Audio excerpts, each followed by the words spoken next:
Hello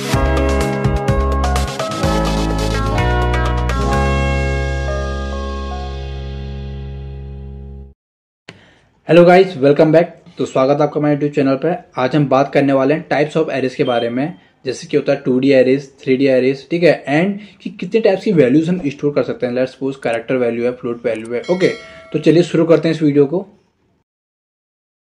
तो guys, कल हमने देखा था कि एरेज क्या होते हैं, ठीक है, किस तरीके से हम एरेज को इनिशियलाइज करते हैं एंड कैसे ट्रैवर्सिंग होती है, इंसर्शन होता है डेटा का। ओके, और आज हम बात करने वाले हैं कि हम किस तरीके से एरेज के हमारे टाइप्स होते हैं। ओके, तो एरे के टाइप्स देखिए, 2 टाइप्स के एरे होते हैं हमारे। एक होता है, फर्स्ट वन होता है हमारा 1 डायमेंशनल। ओके, 1 डायमेंशनल एरे, यानी कि केवल 1 डायमेंशन, जिसके बारे में कल पढ़ा था। तो जो प्रीवियस वीडियो हमारी है वो फुली किस पर बेस्ड है, 1 डायमेंशनल एरे के बेस पे। ओके, अब आज हम बात करेंगे मल्टी डायमेंशनल एरेज के बारे में। मल्टी डायमेंशन मतलब, डायमेंशन का मतलब क्या होता है, देखिए कि आपके रो एंड कॉलम्स होते हैं, ठीक है, कि आप किस तरीके से एरे को मेजर कर रहे हैं। तो यहाँ पर देखिए, पहला तो हमारा 1 डायमेंशनल है, सेकेंड हमारा मल्टी डायमेंशनल। Okay, array. अब इसमें हम बात करेंगे, पहला होगा 2D। ओके, तो इसको कैसे इनिशियलाइज करेंगे, डेटा टाइप हमारा आएगा data type and then identifier. Then आपके क्या होंगे, 2 यहाँ पर स्क्वायर ब्रैकेट्स आप यूज करेंगे। उसमें पहला हमारा होगा रो एंड सेकंड होगा कॉलम। जैसा अभी तक आप एरेज का साइज प्रोवाइड करते थे, अब आप साइज की यहाँ पर क्या प्रोवाइड करेंगे कि कितनी रोज हैं एंड कितने कॉलम्स हैं, एंड इक्वल्स में आप किस तरीके से उसको डिवाइड करेंगे, इस तरीके से, यानी कि एरे के अंदर एरे होगा यहाँ पर हमारा, ठीक है। तो गाइस, अब हम बात करेंगे 3D एरे के बारे में। तो 3D एरे में क्या होगा, देखिए ये डेटा टाइप एंड आइडेंटिफायर हमारा सेम होगा। ओके, तो इसे कॉपी कर लेता हूँ एंड यहाँ पर पेस्ट कर लेता हूँ। उसके बाद यहाँ पर होगा हमारे कि कितने हमारे एरेज हैं। ओके, देन हमारे आएगा count of rows and then हमारा आएगा कॉलम्स की कितने कॉलम्स हैं। अब यहाँ पर क्या होगा, देखिए एरे होगा, उस एरे के अंदर एक एरे और होगा, उस एरे के अंदर एक एरे और होगा। समझ रहे हैं, एरे के अंदर एरे होगा। प्रैक्टिकल जब हम दिखेंगे तो आपको अच्छी समझ में आ जाएगा। ओके, तो शुरू करते हैं 2D एरे के साथ। मैं यहाँ पर एक इंटीजर एरे लूँगा, इंटीजर एरे एंड दूंगा 2D। Okay, sorry 2D and यहाँ पर क्या दूंगा, रो दूंगा कि 2 रो है हमारी और कॉलम्स हमारे हैं 3। तो भैया पहली जो एरे होगी, उस एरे के अंदर एक एरे और होगा, उसमें हमारी क्या होंगे, देखिए 3 एलिमेंट्स होंगे। तो मैं लिखता हूँ 0, 1, 2 एंड देन उस एरे के अंदर एक एरे और होगा। ओके, इसको कर देंगे कॉमा, एक एरे और होगा, उसमें क्या होगा, एलिमेंट्स 3, 4, 5 एंड इस एरे को क्लोज कर देंगे। अब देखिए यहाँ पर क्या है, एरे एक है, ठीक है, उस एरे के अंदर 2 सब एरेज और हैं, तो ये क्या होगा 2D एरेज। ओके, एंड इसमें क्या, देखिए 2 रोज हैं और एक कॉलम है। अब यहाँ पर क्या होगा, तो पहला जो ये एरे है, ये एरे के अंदर एरे है, तो ये एरे की कौन सी इंडेक्स वैल्यू, 0 इंडेक्स वैल्यू, यानी कि जो ये हमारा बाहर का जो एरे है, इनिशियल एरे, इस एरे की 0 इंडेक्स पे क्या है, एक एरे है। ओके, एंड देन उसकी 1 इंडेक्स पे क्या है, दूसरा एरे है। तो इसे एक्सेस कैसे करेंगे, तो इसकी ट्रैवर्सिंग जो होता है, देखिए ट्रैवर्सिंग कैसे करेंगे, एक फॉलो चलाएंगे पहले, इंट आई इक्वल 0 से स्टार्ट करेंगे एंड जब तक आई छोटा है किससे, रो से, तो रो कितनी हमारी 2 है, तब तक आई प्लस प्लस करेंगे। ओके, अब यहाँ पर क्या होगा, एक लूप और चलाएंगे। देखिए जब हम 1D को यहाँ पर 1D एरे को जब हम ट्रैवर्स करते हैं तो फॉर लूप का यूज़ करते हैं।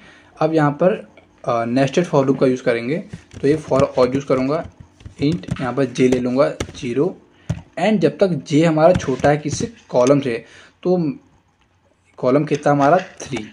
ओके, एंड जे को प्लस प्लस कर देंगे एंड एक्सेस किस तरीके से करेंगे, जब पहले हमारा फॉर लूप होगा तो आई की वैल्यू 0 होगी एंड उस 0 इंडेक्स के लिए हम पर्टिकुलर कॉलम को प्रिंट करेंगे। तो क्या करेंगे, देखिए प्रिंट एफ करूँगा यहाँ पर। ओके, एंड देन क्या करूँगा, %d स्पेस। अब क्या करूँगा, जो एरे है, एरे 2D हमारा है, इसकी आई क्या है, रो वैल्यू, उस रो पे जो भी कॉलम वैल्यू क्या है, जे, तो उसको प्रिंट कीजिए। तो ये क्या करेगा, आई अगर 0 है फर्स्ट टाइम आई 0 होगा, यानी कि कौन से उस पर होंगे आप 0 इंडेक्स पर, ठीक है। उस इंडेक्स की अपने और इंडेक्स होंगे, यानी कि वो क्या स्टार्ट होंगे 0 से 2 तक, समझ रहे हैं। ये क्या है हमारा 2D एरे है। तो पहले इंडेक्स 0 के लिए, यानी कि जो हमारा आउटर हमारा एरे जो है उसके इंडेक्स 0 के लिए, यानी कि उसके इंडेक्स 0 पर क्या है ये है उसकी। अब इस एरे की इंडेक्स वैल्यू को एक्सेस करेंगे, यानी कि आई क्या रहेगा 0 एंड जे हमारा बार बार 2 तक चेंज होता रहेगा, यानी कि हमको वैल्यूज मिलती रहेंगी। एंड जब ये फॉर लूप एंड हो जाएगा तो क्या कर देंगे प्रिंटर, इसको एक लाइन न्यू लाइन में ले आएंगे इस तरीके से। ओके, तो चलिए इसको रन करते हैं।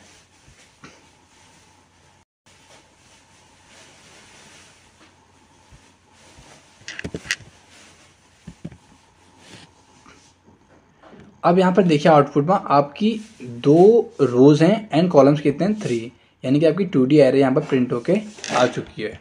ओके, तो इस तरीके से क्या हमारा 2D एरे काम करता है। अब वहीं इसकी मैं एक प्रॉपर सा अलग से एग्जांपल दे देता हूँ आपको कि मैं जब इसका इंसर्शन कैसे होगा। देखिए तो क्या करेंगे, एरे जो 2D है, ओके, इसकी मैं लेट सपोज इस वाली वैल्यूज को चेंज करना चाहता हूँ। तो ये कहाँ पर है देखिए 0 रो के कौन से कॉलम पे है 1 कॉलम पे है, यानी कि 0 हमारा रो यार 0 हो गया एंड कॉलम कौन सा होगा 0 एंड देन यहाँ पर कौन सा कॉलम आएगा 1। तो 1 पर मैं कौन सी वैल्यू डाल देता हूँ 25। ओके, अब जब मैं इसे प्रिंट करूँगा तो हमारी वैल्यू क्या आ जाएगी 0 को रो के सेकेंड कॉलम पर 25 वैल्यू आएगी। आपको आउटपुट में ये देखिए, तो जो आपका 0 रो है उसके सेकंड कॉलम पर कौन सी वैल्यू आई 25।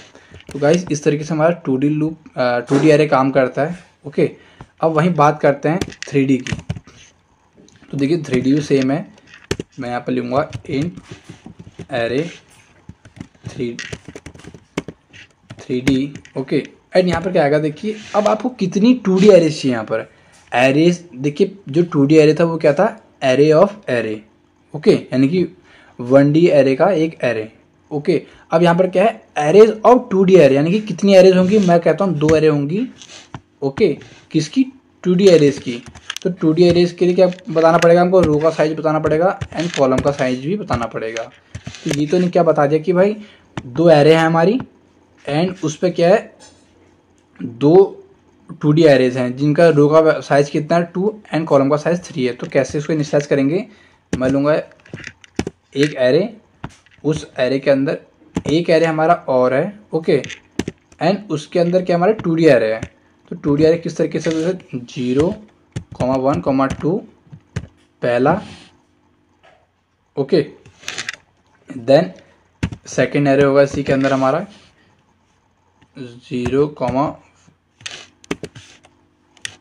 तो इसको मैं स्टार्ट करता हूँ 3, 4, 5। ओके, देन ये हमारा एरे यहाँ पर क्लोज हो जाएगा। ओके, एंड इसको ये मैंने क्लोज करा, इसको मैं हटा देता हूँ यहाँ पर से। एंड एक एरे और होगा इसी में बेस्ड, तो इसको अब कॉमा कर देंगे। अब देखिए यहाँ पर क्या है कि ये हमारा आउटर एरे था एंड ये एक ऐसा एरे है जो 2D एरे है। तो 2D एरे के कितने पार्ट्स हैं 2 पार्ट्स हैं। तो पहला पार्ट तो 2D एरे का कितना है, ये देखिए ये एक 2D एरे है कि नहीं है। जैसे हमने ऊपर क्या था एरे के अंदर 2 और एरे सब एरे, तो ये क्या होगा 2D एरे। तो 2D एरे कितने हमारे पास 2 होंगी। तो पहला तो हमने डिफाइन कर दिया, सेकंड वाला यहाँ पर डिफाइन करेंगे। तो मैं इसका क्लोजिंग वाला भी ऊपर ले आता हूँ। ओके, एंड इसी को कॉपी कर लेता हूँ, कॉपी एंड यहाँ पर कर दूंगा पेस्ट। इसके एलिमेंट चेंज कर देता हूँ, वहाँ पर मैं कहता 5, 6, 7, 8, ओके 9, 10, 11। ओके गाइस, तो ये हमारा बन गया एक 3D एरे, यानी कि array of 2D arrays. Okay, तो हमारे पास कितनी एरेज थी यहाँ पर 2 एरेज थी 2D एरे की। अब इसको ट्रेवर्स कैसे करेंगे, जब आपका 1D एरे था तो आपने एक फॉर लूप यूज़ किया था, जब 2D एरे था तो 2 फॉर लूप यूज़ किए थे। अब 3D एरे तो आपको 3 फॉर लूप यूज़ करने पड़ेंगे। तो पहला फॉर लूप क्या बताएगा कि हमारे पास कितने एरेज हैं। तो ये i = 0 से स्टार्ट होगा एंड कहाँ तक चलेगा, जहाँ तक आपके एरे कौन बता रहा है 2 एरेज यहाँ पर, ठीक है। देन i++ होगा, देन एक फॉर लूप और चलेगा ये क्या बताएगा, इंट जे इक्वल्स 0 जब तक जे छोटा है रो से। तो रो कितनी है हमारी, 2 हैं, सॉरी 2 हैं, okay. And J plus plus, अब क्या है, एक्सेस करना है कॉलम को, इस रो के कॉलम को। तो कॉलम को करने के लिए क्या करेंगे, इंट के इक्वल्स 0 जब तक के हमारा छोटा है कॉलम से यानी कि 3 से, तब तक के प्लस प्लस। अब कैसे एक्सेस करेंगे, देखिए प्रिंट कैसे करेंगे। तो मैं यहाँ पर लिखता हूँ accessing the element of 3D array. क्या करेंगे, प्रिंट एफ पहला, ओके। अब क्या करेंगे, जो एरे है 3D एरे, उसकी पहले कौन से एरे हमारी, यानी कि फर्स्ट है कि सेकेंड है, जो जितनी भी आपकी एरेज होंगी, तो उसके लिए क्या आएगा, आई वैल्यू। पहले हमारी आई वैल्यू यहाँ पर सेम रहेगी, ठीक है। देन हमारी जे वैल्यू, जे यानी कि रो की कौन से रो पर आप एक्सेस कर रहे हैं, तो जे वैल्यू। एंड जे भी यहाँ पर क्या रहेगी, कांस्टेंट रहेगी इस लूप के अंदर। देन आपकी केवल के वैल्यू चेंज होगी, जो क्या डिफाइन कर रही है कॉलम्स, ओके। इस तरीके हम इसे प्रिंट कर देंगे। एंड यहाँ पर करेंगे print f less n, okay. And हम क्या करते हैं, यहाँ पर ही प्रिंट सिलेक्शन कर देते हैं। तो जैसा आपका एचडी जैसे ऊपर वाला लूप आ रहा था, वैसे आपने इसमें भी उसको भी फॉलो करना है। बस चेंजेस वही हैं कि आपने यहाँ पर 3 फॉर लूप यूज़ करने हैं, वहाँ पर आपने 2 फॉर लूप यूज़ किए हुए थे। चलिए इसे रन करते हैं, ओके। तो यहाँ पर एक एरर हमको यहाँ दिख रही है, ओके। तो हमने यहाँ पर एक एक्स्ट्रा ले लिया था, ओके।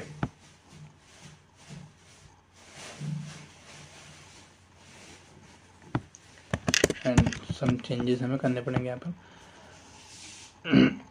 तो जब आप इस एरे को रन करेंगे, तो जब आप इस प्रोग्राम को रन करेंगे, तो देखिए क्या है यहाँ पर, पहला जो आपको बता रहा है कि पहला क्या है, एक 2D एरे है जिसमें कि 2 रोज हैं एंड 3 कॉलम्स हैं, यानी ठीक है, यानी कि पहली आपकी जो एरे है वो प्रिंट होकर आ चुकी है। देन सेकंड में क्या है कि फिर से आपकी एक 2D एरे है जिसमें 3 कॉलम्स हैं। तो यानी कि ये क्या शो कर रहा है कि हमारे पास एक 3D एरे है, ओके गाइस। तो इस तरीके से 3D एरे हमारा काम करता है। वहीं अगर आपकी इसकी कोई भी वैल्यू चेंज करनी है, ओके, मैं क्या करूँगा, insertion of value to a particular index. तो मैं क्या करूँगा, यहाँ पर एरे 3D एरे के कौन सा एरे को, लेट्स सपोज मैं फर्स्ट को चेंज करता हूँ, फर्स्ट जो इंडेक्स है उसके पहले रो के, यानी कि कौन सा रो, देखिए ये क्या है, 0 इंडेक्स पे है। ये पूरा एरे कौन से इंडेक्स पे है, 0 इंडेक्स पे है, ओके। एंड ये वाला एरे कौन से इंडेक्स पे है, 1 इंडेक्स पे है। तो 1 इंडेक्स तो मैंने यहाँ पर डाल दिया, एंड इसका भी 1 इंडेक्स पे है, यानी कि जो ये एरे है ये कौन सा है, 1 इंडेक्स पे है। अब इसका 1 इंडेक्स कहाँ पर होगा, तो इसके अंदर क्या क्या है, ये पहले ये 0 इंडेक्स पे है एंड ये 1 इंडेक्स पे है, ओके। तो इसकी अब कौन सी वैल्यू चेंज करनी है, तो अब जब हम इस एरे पर आ चुके हैं, तो अब इसके भी अपने इंडेक्स हैं 0, 1 एंड 2। तो मैं इसकी इस वाले इंडेक्स को चेंज करता हूँ 2 वाले को, जहाँ पर वैल्यू कौन सी, 11, ओके। तो इसके 2 वाले इंडेक्स पर मैं वैल्यू डालूंगा 22। तो जब आप इस एरे को प्रिंट करेंगे, तो आप देखेंगे कि जो हमारी सेकंड एरे 2D एरे, उसका जो लास्ट वैल्यू है वो 22 चेंज होकर आ जाएगी। ये देखिए, तो ये वैल्यू यहाँ पर क्या हुई, चेंज होकर आ चुकी है 22। तो गाइस इस तरीके से हमारा एरे काम करता है। अब वहीं अगर जब आप इस एरे में डिलीशन का प्रोसेस करते हैं, तो आपके एलिमेंट्स क्या करने पड़ते हैं, शिफ्ट करने पड़ते हैं, जो कि इसका एक ड्रॉबैक है क्योंकि उसमें काफ़ी टाइम लगता है। तो ये काम हम करने वाले हैं पॉइंटर्स के साथ, ओके। तो अगले आने वाले वीडियो में हम पढ़ेंगे कि किस तरीके से पॉइंटर्स हमारे काम करते हैं, एंड जो इसके बेस पे एरेज पे जो हम ऑपरेशंस परफॉर्म करते हैं, ठीक है, जैसे सर्चिंग हो गया, सॉर्टिंग हो गया, एंड उस पर हम डिलीशन वाला पोर्शन भी कंप्लीट करेंगे। तो गाइस आई होप आपको वीडियो अच्छा लगा होगा। जल्दी मिलते हैं किसी वीडियो के साथ। Thank you.